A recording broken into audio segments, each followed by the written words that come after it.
नमस्कार मंडळी. मी हेमंत तेलवेकर आणि हेमंत तेलवेकर शो मध्ये मी परत एकदा तुमचं मनापासून स्वागत. मंडळी, सध्या छावा चित्रपट हा प्रेक्षकांच्या मनावरती राज्य करतोय. प्रचंड लोकप्रियता या चित्रपटानं कमवलेली आहे. छत्रपती शिवाजी महाराज यांनी स्थापन केलेलं हिंदवी स्वराज्य आणि त्या स्वराज्याची पताका पुढे डौलानं फडकत ठेवणारे आपले लाडके छत्रपती संभाजी महाराज यांच्या पराक्रमानं खरं तर इतिहासाच्या पानापानांवरती शौर्याच्या अनेक कथा सुवर्ण अक्षरानं लिहिल्या गेलेल्या आहेत. महाराष्ट्राचं दुर्दैव, मराठी माणसांचं दुर्दैव म्हणायचं की छत्रपती संभाजी महाराज यांना अतिशय अल्प कारकीर्द त्यांच्या वाट्याला आली. परंतु या अल्प कारकिर्दीमध्ये त्यांनी ज्या लढाया लढलेल्या आहेत त्या अजिबात उसंत न घेता लागोपाठ त्यांनी अनेक लढाया केलेल्या आहेत आणि या प्रत्येक लढाईमध्ये विजयश्री त्यांनी खेचून आणलेली आहे.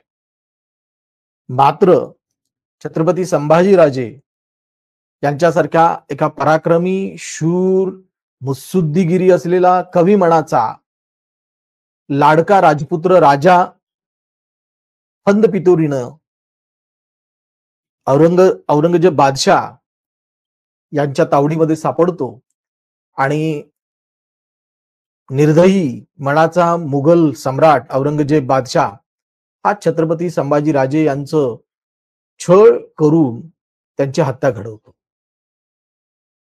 हे सगळं कथानक आपल्याला माहित आहे. चित्रपटामध्ये हे सगळं दाखवले, या सगळ्या गोष्टी दाखवलेल्या आहेत. प्रचंड लोकप्रियता या चित्रपटाने मिळवलेली आहे. त्याचबरोबर साता समुद्रापार छत्रपती संभाजीराजे यांच्या पराक्रमाची ही गाथा ही आज मितीला पोहोचलेली आहे. मात्र लोकप्रियते बरोबरच हा जो छावा चित्रपट आहे, हा चित्रपट एका वादाच्या भोवऱ्यामध्ये सापडलेला आहे. याचं कारण म्हणजे या चित्रपटामध्ये कथानकामध्ये छत्रपती संभाजीराजे यांना पकडण्यामध्ये जी कामगिरी केलेली आहे ती कामगिरी गणोजी शिर्के आणि पिलाजी शिर्के या बंधूंनी केलेली आहे, जे छत्रपती संभाजीराजे यांची मेहुणेच होते, असं या चित्रपटामध्ये दाखवलंय. इतिहास याबद्दल काय सांगतोय? इतिहासामध्ये गणोजी शिर्के, पिलाजी शिर्के हेच दोषी आहेत असं इतिहास म्हणतोय किंवा कसं? जन्मन कसं आहे, जन्मताचा नेमकं काय हो रहा आहे, हे सगळं आपण आज चर्चा करणार आहोत. चित्रपट वादाच्या भोवऱ्यामध्ये सापडलाय याच्या पाठीमागचं कारण म्हणजे गणोजी शिर्के यांचे जे वंशज संपूर्ण महाराष्ट्रभर पसरलेले जे राजे शिर्के या नावाने ओळखले जातात, त्या राजे शिर्केंनी छावा चित्रपटाविरोधात एक मोहीमच उघडलेली आहे. या चित्रपटानं राजे शिर्के घराण्यातल्या गणोजी शिर्के आणि पिलाजी शिर्के यांची बदनामी केलेली आहे. कोणतेही पुरावे नसताना छत्रपती संभाजीराजे यांना पकडून देण्यामध्ये यांनी कामगिरी केलेली असं चित्रपटामध्ये दाखवण्यात आलेलं आहे, असा आक्षेप घेत गेले कित्येक दिवस या चित्रपटाच्या विरोधात त्यांनी आंदोलन जणू छेडलेलं आहे. नेमकं त्यांची भूमिका काय आहे, त्यांचं मत काय आहे, हे जाणून घेण्यासाठी आज मी चॅनलवरती आमंत्रित केलेले आहे. ते म्हणजे या राजे शिर्के, गणोजी शिर्के यांचे जे वंशज लक्ष्मीकांत राजे शिर्के, जे अहमदनगर मधल्या पेडगाव मध्ये राहतात, त्या पेडगावमध्ये छत्रपती संभाजीराजे यांचा छळ झाला, त्याच परिसरामध्ये ते राहतात. कधी काळी आम्ही कॉलेजमध्ये अहमदनगरला एकत्र आम्ही होतो आणि या लक्ष्मीकांत शिर्केंना आज मी आपल्या चॅनलवरती मी पाचारण केलेलं आहे. त्यांच्याकडनं आपण जाणून घेणार आहोत त्यांची नेमकी भूमिका काय आहे, इतिहास काय सांगतोय. गणोजी शिर्के आणि पिलाजी शिर्के यांनी फंद फितुरी केली नसेल तर ती फंद फितुरी नेमकी केली कुणी, कोण असावेत दोषी, हे सगळं आपण त्यांच्याकडनं आपण जाणून घेणार आहोत. तर मी माझ्या चॅनेलमध्ये लक्ष्मण शिर्के यांचं परत एकदा मनापासून स्वागत करतो. आता माझ्यासोबत ज्यांचा मी उल्लेख केला, लक्ष्मीकांत राजे शिर्के, हे आपल्या चॅनेलमध्ये उपस्थित आहेत. हेमंत तेलवेकर शो मध्ये शिर्के साहेब, मी तुमचं मनापासून स्वागत करतो. तर गेल्या दीड महिन्यापासून महाराष्ट्रामध्ये एक वेगळ्या प्रकारचा वाद उफाळून आलेला आहे आणि आपला छावा चित्रपट हा तिकीट बारीवरती प्रचंड गर्दी खेचतोय आणि एका वेगळ्या उंचीचा हा चित्रपट आहे. चित्रपट खूप प्रेक्षणीय झालेला आहे. चित्रपटामधल्या कलाकारांनी खूप जबरदस्त आपलं काम केलेलं आहे. तरी देखील हा चित्रपट सध्या वादाच्या भोवऱ्यामध्ये सापडलेला आहे आणि हा वाद नेमका काय आहे या संदर्भामध्ये आमच्या प्रेक्षकांना माहिती व्हावी, या वादाचं मूळ कारण नेमकं काय आहे याबद्दल माहिती व्हावी, या संदर्भामध्ये मी तुम्हाला खरं तर आपल्या चॅनलवरती पाचारण केलेलं आहे. तर मी सुरुवातीलाच तुम्हाला हा प्रश्न विचारतो की छावा चित्रपटाच्या निमित्तानं राजे शिर्के घराणं, तुमचं संपूर्ण परिवार महाराष्ट्रामधला, या परिवाराची नेमकी काय भूमिका आहे हे सुरुवातीला आपण स्पष्ट करावं आणि त्यानंतर मग ओघानं आपण होणाऱ्या वेगवेगळ्या गोष्टींवरती आपण चर्चा करत राहू. थोडा हेमंतजी, हा बोला ना. थोडासा जरा काहीतरी रेंजला प्रॉब्लेम आहे. हा, तरी पण आपण बोलत राहूया. मला प्रश्न समजला नाही पहिला. हा, तर माझा पहिला प्रश्न असा होता की छावा चित्रपटाच्या निमित्तानं जो एक वाद निर्माण झालेला आहे आणि तो वाद नेमका काय आहे याचं पहिल्यांदा स्पष्टीकरण आपण करावं आणि मग नंतर आपण होणाऱ्या ओघानं सुरू राहणाऱ्या आपल्या चर्चेमध्ये आपण चर्चा वाढवत राहू. ठीक आहे हेमंतजी, मला तुमचा प्रश्न समजलेला आहे की खरं तर छावा चित्रपट मला वाटतं 14 फेब्रुवारीला आलेला आहे. आज जवळजवळ 30 दिवस झालेले आहेत. छावा चित्रपट हा खूप अप्रतिम आहे. आम्हाला आनंद वाटला. शिर्के घराण्यालाच काय, तर अवघ्या महाराष्ट्रातील, हिंदुस्थानातील समस्त शिवशंभू भक्तांना आनंद झाला. ज्यावेळी चित्रपट पाहतो आणि शेवटच्या क्षणी अचानक घाला घातल्यागत त्या ठिकाणी शिर्के परिवार अर्थात महाराणी येसूबाईंचा माहेरकडील घराणे गणोजी राजे आणि कान्होजी राजे यांना खऱ्या अर्थानं आपण त्यांना त्या ठिकाणी बदनाम केले. त्यांच्यावर खूप घाणेरडा आरोप केला आणि औरंगजेबाच्या सैन्याशी, मुकर्रब खानाशी जाऊन मिळाले आणि संभाजीराजांनी त्या सैनिकांना मार्ग दाखवला संगमेश्वरचा. हे असं जे बिनबुडाचे आरोप, समकालीन इतिहासात कसलाही पुरावा नसताना तो आरोप केला आणि खऱ्या अर्थानं ज्यावेळेस आम्ही चित्रपट पाहायला गेलो कुटुंबासमवेत, त्यावेळेस आमच्या कुटुंबाला अचानक धक्का बसला. खऱ्या अर्थानं हा चित्रपट आम्ही आनंदाने शंभूराजांचे जीवनचरित्र आणि त्यांचं कणखोर शौर्य हे पाहण्यासाठी गेलो होतो. परंतु अचानक त्यावेळेस आम्हाला तो शिर्के घराण्याबद्दल सांगितलं गेलं आणि त्याच्यामध्ये वाईट दाखवलं. त्यावेळेस आम्हाला खूप दुःख वाटलं आणि तिथून पुढे खरं तर पिक्चर पाहण्याचं धाडस आम्हा शिर्के परिवाराचं परत धाडस झालं नाही. कारण का, तर त्याचा मुलांवर असेल, वयस्कर माणसांवर असेल किंवा भविष्यातल्या छोट्या छोट्या मुलांवर असेल, त्याचे परिणाम होतील अशी मला भीती वाटली आणि म्हणून मग पिक्चर बघावं असं परत मी स्वतः समीक्षक म्हणून मी तिथे गेलो होतो.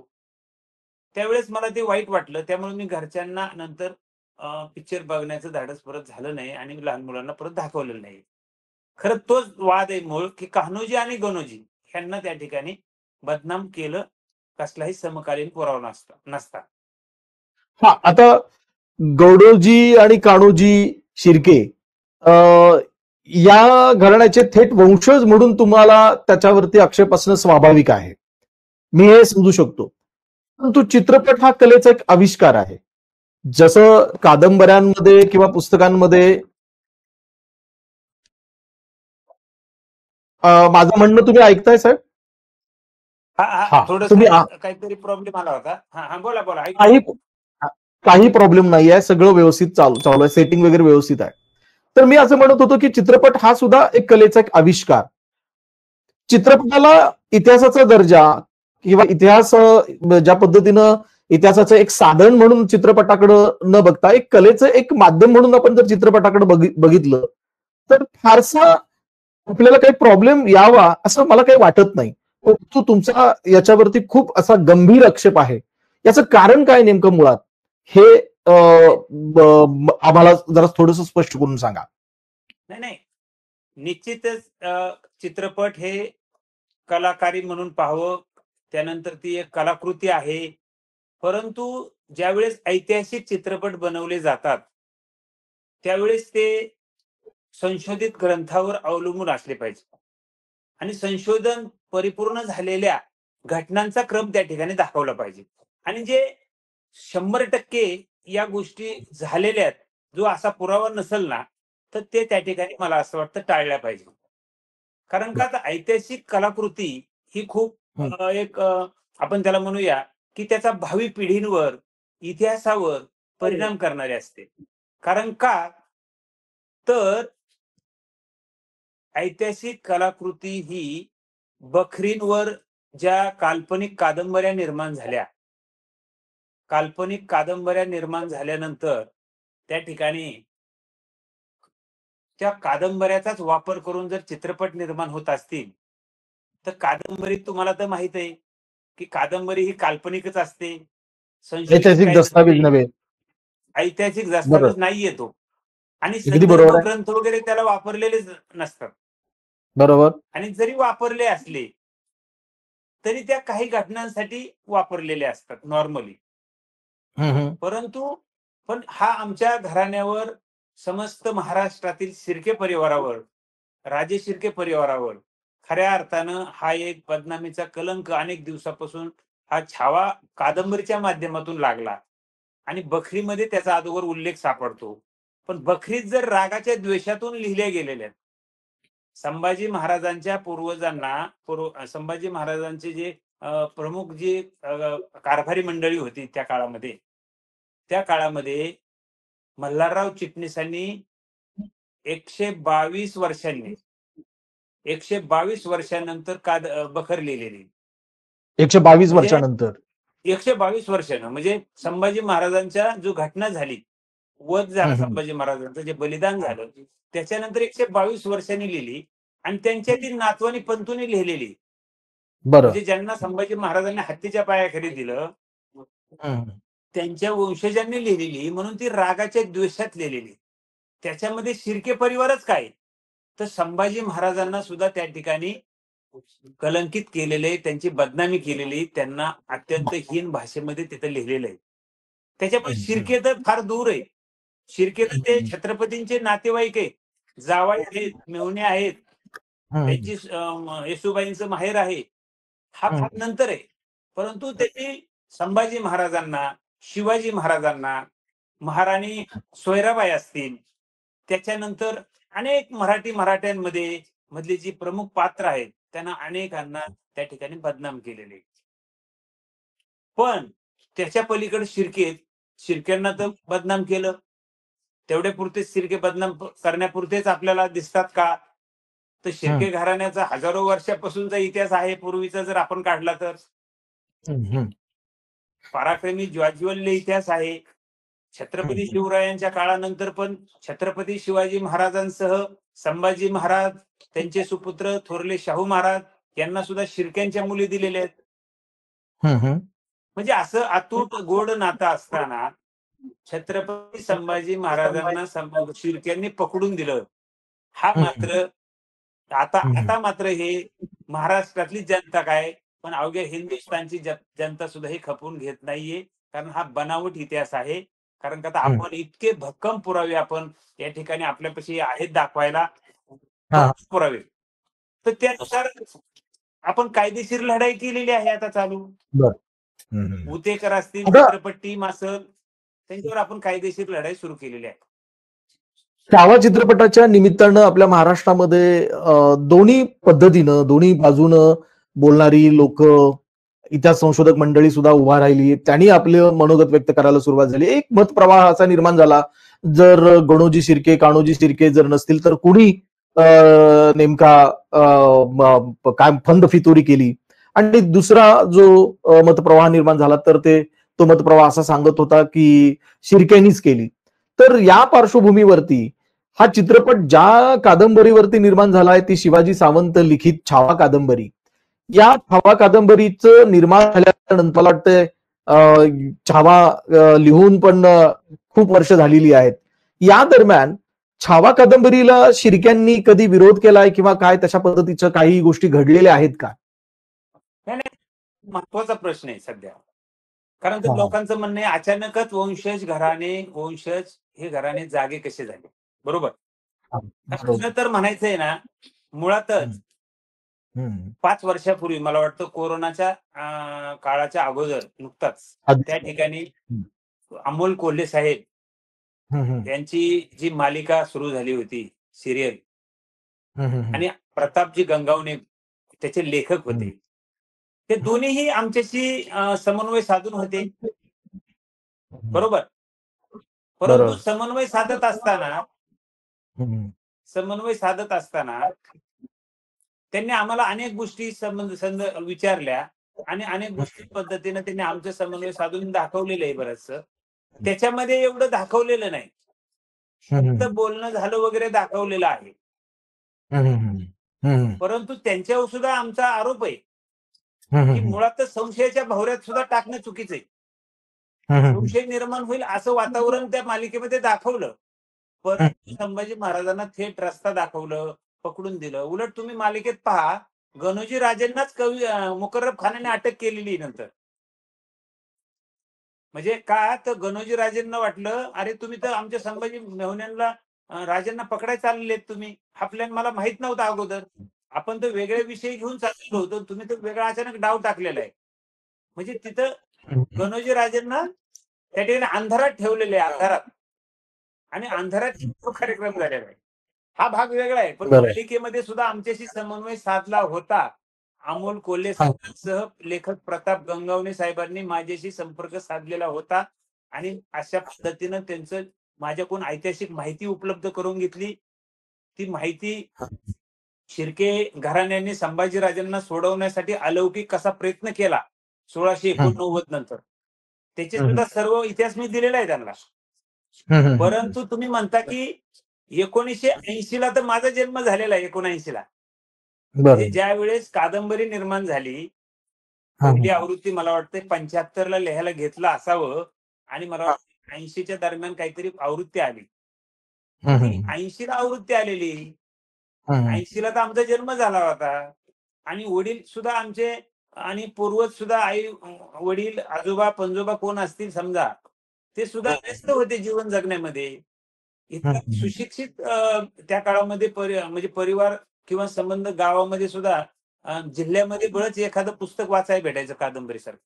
म्हणजे त्यात हे असेल असं वाटत नव्हतं. पण ज्यावेळेस शिवाजी सावंतांबरोबर मला कळायला लागलं, मला असं वाटतं की मी त्यावेळेस एक 15 वर्षाचा असेल. 15-16 वर्षाचा असेल. त्यावेळेस शिवाजी सावंतांबरोबर एक आमची चर्चा झाली होती, की "सावंत साहेब तुम्ही हा तर इतिहास चुकीचा लिहिलेला आहे शिर्के घराण्याचा."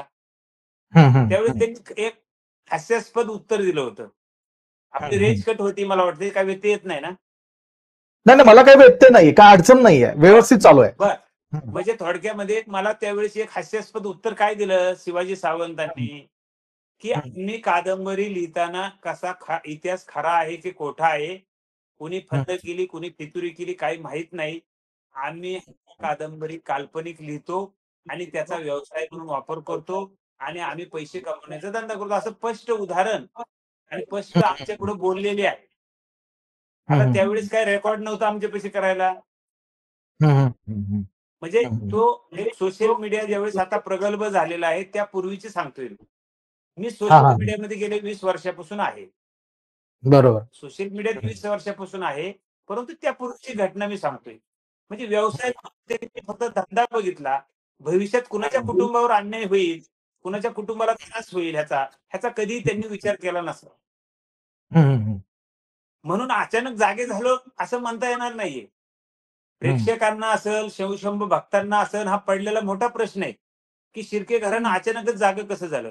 पण ज्यावेळेस मोठी कलाकृती होते, जगाच्या पाठीवरती सर्व भाषांमध्ये प्रदर्शित होणार आहे, हा ज्यावेळेस आम्हाला अ, घटना कळली, त्यावेळेस आम्ही त्यांना 14 एप्रिल पूर्वी 14 फेब्रुवारी पूर्वी, प्रदर्शनापूर्वी त्यांना आम्ही निवेदन दिलेले हम्म. चित्रपट टीमला, की आक्षेपार्ह काही भाग असेल शिर्के घराण्यावरचा तो काढून टाका. कारण आम्ही 2000 अनेक वर्षापासून आम्ही ह्या अ, निर्दोष कसे आहेत घराणे ह्याच्यावर आम्ही अभ्यास करतोय. हम्म.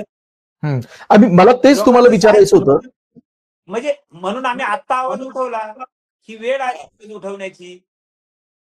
का जगाला तो इतिहास चुकीचा दाखवायला लागले आणि त्याला सरकारचं पण खतपाणी आहे. हम्म. सर्व सरकारचं, राज्य सरकार असेल, केंद्र सरकार असेल, ह्याला सुद्धा ते पिक्चरसाठी खतपाणी घातलेले. निश्चित खतपाणी घाला. पिक्चर हम्म. खूप चांगला आहे. परंतु ज्यावेळेस मराठ्यांचं एक मोठं घराणं, छत्रपतींचं जवळचं नातेवाईकांना तुम्ही जर खलनायक दाखवत असाल, तर त्याच्यावर मात्र सरकारने, केंद्रासह राज्य सरकारने आणि सेन्सॉर बोर्डने ह्याचा विचार करायला पाहिजे होता. हम्म. आम्ही म्हणत नाही, की ही व्यक्ती दोषी आहे, ही व्यक्ती दोषी आहे, की ही व्यक्ती दोषी आहे. हम्म. इतिहासामध्ये 4-5 संशयित भोवऱ्यामध्ये लोकांवर तो फिरतो. हम्म. परंतु मग 4 जणाला पण दोषी का दाखवलं नाही तुम्ही इतरांना? त्याच्यामध्ये हम्म. कवी कलश दोषी दिसतात, रंगनाथ स्वामी दोषी दिसतात. त्याच्यानंतर तुम्हाला सांगतो आपले एक ब्राह्मण कारकून म्हणून उल्लेख सापडतो ते दोषी दिसतात. आणि दुसरा महत्वाचा मुद्दा मी म्हणतो मराठ्यांमध्ये तेढ होण्यापेक्षा हम्म. मोगलांचं सैन्य गुप्तहेर काय कमी होतं का? हम्म. हम्म. त्यांना काही रस्ता सापडला नसेल का मनाने? हम्म. आणि त्यांच्या तिकडचे मोगलांचे चाकर ज्यावेळेस छत्रपती शिवरायांच्या, शंभूराजांच्या स्वराज्यात चाकरीला होते, त्यावेळेस त्यांनी फितुरी का नसेल केली? हाही मोठा प्रश्न आहे ना. बर. म्हणजे कुठेही आता मोगलांना याला फितूर दाखवलेलं नाहीये. कुठेही राईट. कुठेही मोगलांना फितूर दाखवलेलं नाहीये या ठिकाणी इतिहासात. आता या या या माहितीला जोडून मला तुम्हाला असा प्रश्न विचारायचा आहे. जर मोगल ताकदवान असतील किंवा संभाजी राजांच्या विरोधात या सगळ्या ताकदी एकत्र आल्याने त्यामुळे छत्रपती संभाजीराजे पकडले गेले आणि त्यांचा छळ करण्यात आला, त्यांची हत्या करण्यात आली, वध करण्यात आला, हे सगळं जरी खरं मानलं तर मग त्या परिस्थितीमध्ये शिर्क्यांनी छत्रपती संभाजीराजांना सोडवण्यासाठी जे काही प्रयत्न केले त्या प्रयत्नांचा उल्लेख आपल्याकडं राजे शिर्के घराण्याचे वंशज म्हणून या संदर्भामध्ये काही दस्तावेज आहेत किंवा ऐतिहासिक काही पुरावे आहेत का? आता इतिहास म्हटलं ना हेमंतजी, इतिहास म्हटलं की काय ऐक्यू इतिहासालाही महत्व द्यावं लागतं. ऐक्यू इतिहास. त्याच्यानंतर काही गनिमी कावा असतो, जो गुप्त संवाद होऊन झालेला असतो आणि गुप्त पद्धतीनेच ते ठेवावा लागतो. काही इतिहास गनिमी कावाने सुद्धा झालेला असतो. आणि तो गनिमी कावाने झालेला इतिहास गुप्त झालेली चर्चा ही उलगडा होत नाहीये जगात. त्याच्यामुळे ती अच्छा. लिखित सुद्धा येत नाहीये. उदाहरण त्याचं तुम्हाला देतो मी. संभाजी महाराज दिलेर खानाला जाऊन ज्यावेळेस 6 महिने मिळाले होते, आजपर्यंत संभाजी राजांवर हा मोठा आरोप होता. पण कुठेही पुरावा सापडला नाही, की संभाजी महाराज ऑलरेडी दिलेर खानाला जाऊन मिळाले होते का? आणि का मिळाले होते? आणि त्याचं कारण काय असेल? तर आपण कसं आहे संभाजी राजांबद्दल आपण सकारात्मक आणि स्वराज्याच्या दृष्टीनं आपण निर्णय घेणार आहोत. तर लोकांनी आक्षेप खंडन करताना त्याचं कसं केलं असेल? तर त्याचं असं केलेलं आहे, की छत्रपती शिवाजी महाराज दक्षिणेच्या स्वारीला 6 महिने जाणार होते. 6 महिने मराठ्यांवर मोगलांचा हल्ला होऊ नये म्हणून मोगलांनाच जाऊन जर मिळालो आपण, तर 6 महिने सुखकारक जातील मराठ्यांसाठी. आणि त्या 6 महिन्यामध्ये एकही युद्ध झालं नाही.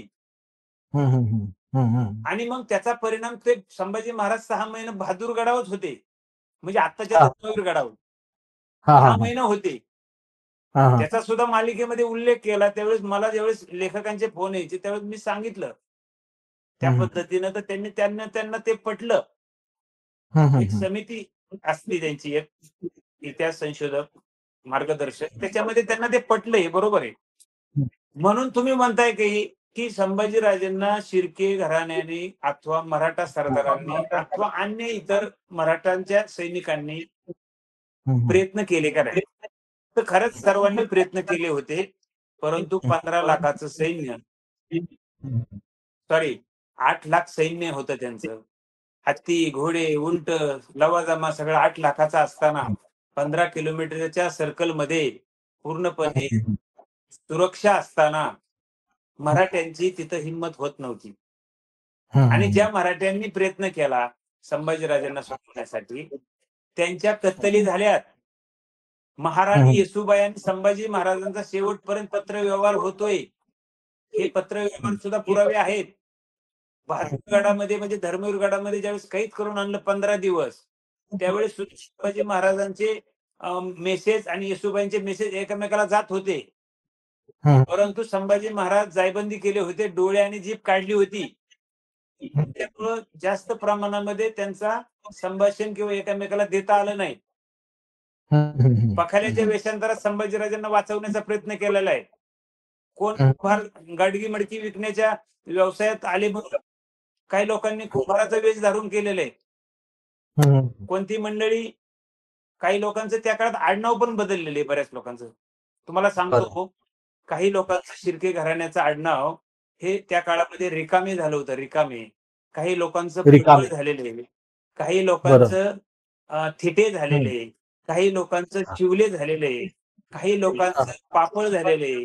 काही लोकांचं हम्म, अजून अशी काही वेगवेगळी आडनाव बदललेली आहेत. हम्म, काही लोकांचे शिर्केच कंटिन्यू राहिलेले.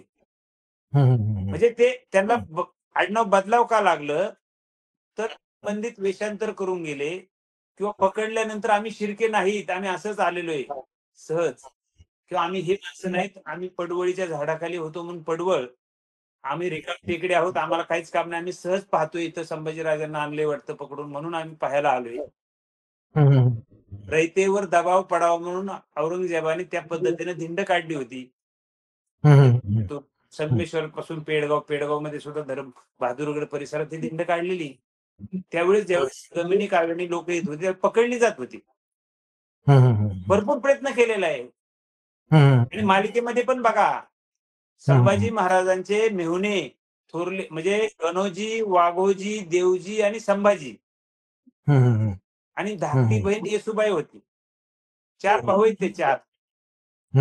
म्हणजे गणोजी, वाघोजी, देवजी आणि संभाजी. त्यांच्यात एक संभाजी एक मुलाचं नाव होतं येसूबाईंच्या बंधूचं. अशी 4 बर. मुलांनी एक बहीण होती महाराणी येसूबाई. तिला जीव म्हणायचे, जीवबाई किंवा राजाऊ असं त्याला माहेरात बोललं जायचं.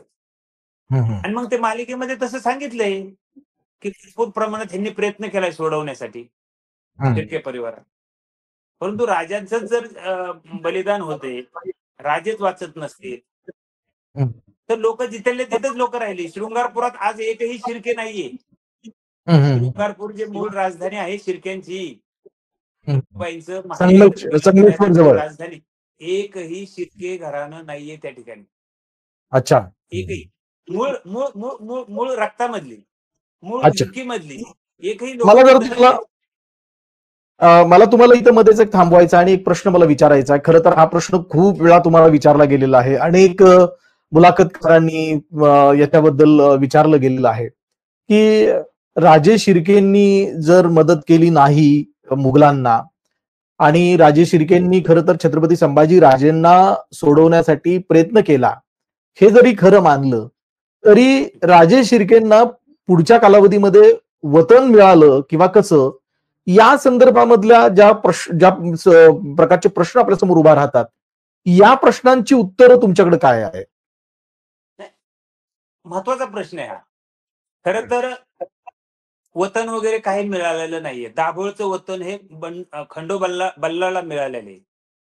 खंडू हं, बल्लाळ. हं, हं, हं, हं. खंडू बल्लाळला मिळालेलं वतन नंतर राजारामाच्या काळामध्ये ते शिर्क्यांना मिळालेले. अच्छा, राजारामांच्या खंडू काळामध्ये. बल्लाळला त्या काळात वतन दिलेले म्हणजे वतन वगैरे काही मिळालंच नाही त्यावेळेस. अच्छा. हां, हां, हां, हां. म्हणजे दाभोळचं वतन हे खंडू बल्लाळ नामक हां, हां. म्हणजे मराठ्याला ते मिळालेलं आहे. हां, हां, हो, हो. काय असेल हां, ते. हां, परंतु हां. आणि जे मिळालेलं जे आहे ते राजारामांनी दिलेलं नंतर. म्हणजे असं म्हणत नाही मी त्या काळात लगेच मिळालेलं नाही ना पण. बरोबर. हं, हं, हं. म्हणजे स्पष्टपणे आपल्यापाशी पुराव्यामध्ये ज्यावेळेस आपण जी लीगल नोटीस दिलेली हां, हां, हां, हां. चित्रपट टीमला आणि कोर्टापुढे जे आपण आता कायदेशीर लढाई चालवली त्याच्यामध्ये आपण स्पष्ट लिहिलेलं आहे इथं. हां, हां, म्हणजे खंडू बल्लाळला वतन दिलं. मग हां, त्यांना कसं गेलं वतन? हां. त्यांच्याकडून हं. काढून शिर्क्यांना दिलेलं आहे नंतर परत.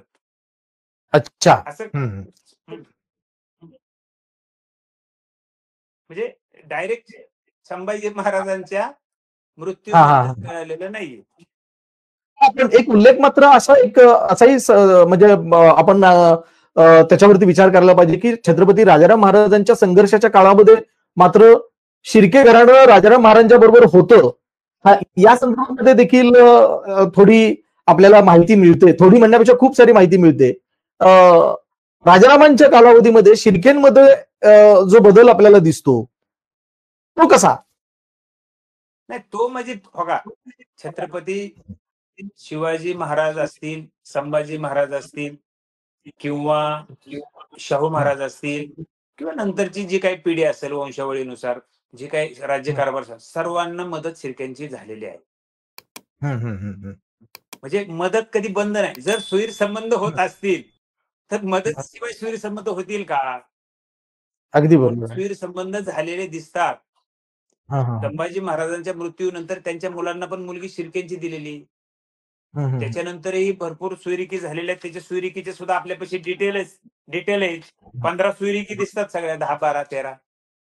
बरं. म्हणजे डायरेक्ट शिर्के भोसले आणि ह्या शिर्के सुरिकी भोसले. आहेत मग म्हणल्यानंतर मदत केल्याशिवाय शिर्क्यांसोबत सुरीक ठेवली का? हं, आणि हं. जर एवढा शिर्क्यांबद्दल जर राग असेल ना, माझं असं मत आहे हेमंतजी, हं. हं, तर हं. निश्चित शिर्क्यांच्या त्या काळामध्ये नैसर्गिक मृत्यू आला नसता. हं. त्यांचे नैसर्गिक मृत्यू किंवा कोणी त्यांना म्हणजे मारून टाकलं, त्यांची खांडोळी केली असं दिसत नाहीये इतिहासात. हं. म्हणजे शिर्के हे नैसर्गिक मृत्यूने पिलाजी राजे असतील, गणोजी राजे असतील, त्यांचे बंधू असतील, ह्यांच्या कुणी कत्तली केलेल्या नाहीयेत किंवा हं, हं. लढाईत मेलेले एकतर ते लढाईत शहीद झालेत हं, हं. किंवा त्यांच्या मृत्यूने नैसर्गिक मृत्यूने गेलेले. हं. हे हे ठामपणे आम्ही सांगू शकतो. अच्छा. अ, आता जी न्यायालयीन प्रक्रिया जी सुरू आहे, अ, जी लढाई सुरू आहे, त्या संदर्भामध्ये काय नेमकं चालू आहे? काय-काय आपण प्रयत्न करताय? आणि याचा लक्ष्मण उत्तेकर यांच्यावरती काय परिणाम झालाय? चित्रपटांमधला तो भाग, जो भाग तुम्हाला आक्षेपार्ह वाटतोय, तो त्यांनी कट केलाय का? किंवा तो कट ते का करत नाहीयेत? आणि त्यांनी तो कट करावा अशी तुमची मागणी आहे का? नाही, नाही. मुळातच आपली मागणी तीच आहे ना. हं, चित्रपटाला विरोध नाहीये. वादग्रस्त जो सीन आहे आणि येसूबाईंच्या तोंडातून जो सीन दिलेला आहे, मुखावाटे. हं, काय दिलेला आहे येसूबाईच्या तोंडी सीन? संवाद, की असले भाऊ कान्होजी आणि गणोजी सारखे भाऊ असतील म्हणा किंवा अशी व्यक्ती, बंधू हं, हं, दुश्मनाच्या घरात सुद्धा जन्माला येऊ नये. हं, हं, हं, असं एक हं, एक खूपच हं, म्हणजे वाईट वाटणार आहे ते शिर्के परिवाराला आणि भविष्यात बहीण-भावाच्या नात्यामध्ये दुरावा करणार आहे. त्याच्यावर तुम्हाला एक उदाहरण देतो, एक लॉजिक म्हणून देतोय. हं. जगामध्ये 2 माणसं खूप क्रूर होती आपण म्हणतो. पौराणिक कथेमध्ये म्हणा, पौराणिक कथा असेल हां, मी दिसतोय. हां, ओके. कनेक्शन कट झालं होतं का आता? नाही ते फोन कोणाच तरी आला मला आता कट झालं फोनवरती. होतं का? नाही, नाही, नाही. फोन आला बरं होता. असू फोन द्या, आला असू द्या. होता. ऐका ना. हां. हो, चालेल, चालेल. हां. तर आपला मुद्दा कुठे आला होता? की हां. प्रश्न काय विचारला होता? उत्तेकरणी चित्रपटामधलं ते हां. जे दृश्य आहे, ती दृश्य दृश्य कापण्यासंदर्भात. काढलं का? हो, हो. तर हां. दृश्य हां. काढण्यासाठीच ते केलं होतं आणि येसूबाईंच्या जे तोंडी जे अत्यंत हीन परत खंड झालेला दिसतोय. नाही असू दे, नो परत खंड प्रॉब्लेम. नो प्रॉब्लेम, चालू तर कंटिन्यू. हा सीन आम्ही म्हटलं होतं की कट करा. मुळातच आहे ना, मुळातच हे त्यांना करायचं नाहीये, कट करायचं नाहीये. सेन्सॉर बोर्डला 8-10 दिवस अगोदर निवेदन देऊन पण सेन्सॉर बोर्डला 8-10 दिवस अगोदर निवेदन देऊन पण त्यांनी ते कट केलं नाही. त्यांनी ते मान्यता दिली आणि स्वतः छत्रपती उदय तर आम्ही तो सीन कट करावा म्हणून विनंती केलेली आहे. आक्षेपार्ह सीन दुरुस्त व्हावा किंवा तो कट करावा, जेणेकरून पूर्णपणे शिर्के घराण्यांबद्दल जो वादग्रस्त मुद्दा आहे तो कमी झाल्यानंतर त्यांनी तो केलेला नाहीये पण. आणि छत्रपती महाराजांनी छत्रपती उदयन महाराजांची जी मागणी होती प्रमुख, आठवतंय का? फिल्म रिलीज होण्या अगोदर लेझिमचा जो डाव होता तो दाखवू नये म्हणून जो मागणी केली होती, त्यांनी फक्त लेझिमचा डाव त्यावेळेस तो कट केलेला आहे. म्हणजे अगदी एक प्रकारे त्यांनी महाराष्ट्रातल्या मराठ्यांची एक प्रकारे फसवणूक केली असं मला वाटतं. तुम्ही म्हणता ती कशी फसवणूक केली? तर ती फसवणूक अशी केलेली आहे की आवळा देऊन कोहळा काढला. आवळा देऊन कोहळा काढणे. म्हणजे तुम्हाला तुमचं सगळं ऐकतोय आम्ही, तुमच्या मनाने झाले, परंतु पुढे मात्र तेढ निर्माण होणार होतं. त्यांना ते माहित आहे. मराठ्यांमध्ये द्वेष पसरवायसाठी आपल्याकडे पुढे आहे भांडवल. तुम्हाला लेझिमचा डाव आम्ही कट करतो, पण तेलुगू चित्रपट ज्यावेळेस भाषेमध्ये खाली प्रदर्शित झाला मागल्या आठवड्यामध्ये, त्याच्यामध्ये लेझिम डाव त्याच्यामध्ये सुद्धा डाव ट्रेलर मध्ये चालू आहे. ट्रेलर मध्ये चालू होता तेलुगू ट्रेलर. तो लेझिमला दाखवत होते. म्हणजे याचा अर्थ त्यांनी छत्रपती उदयनराजेंचा सुद्धा त्यांचं ऐकलं नाही. म्हणजे याचा अर्थ चित्रपट टीम जी आहे ही माजलेली आहे. हे कुणाचं ऐकत नाही.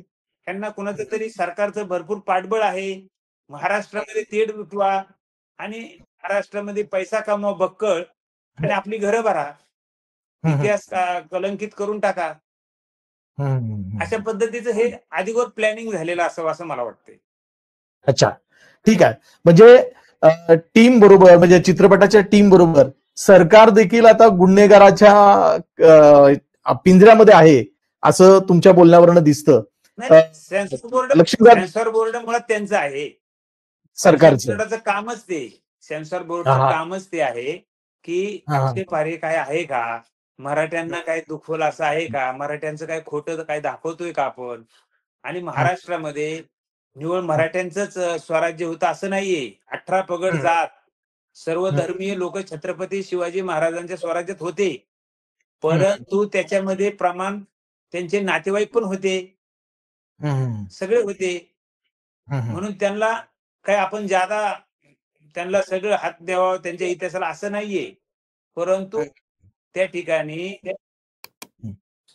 अशा पद्धतीने आहे. त्यांनी कट वगैरे काही केलेलं नाही मुद्दा. अच्छा, ठीक आहे. आणि कायदेशीर जी लढाई म्हणताय आपण, कायदेशीर लढाई, ती कायदेशीर लढाई आपली चालू आहे. उत्तेकरांनी त्याच्यावर माफी मागितली. मुळात माफी मागणे हाच मुळात त्यांचा मोठा दोष आहे.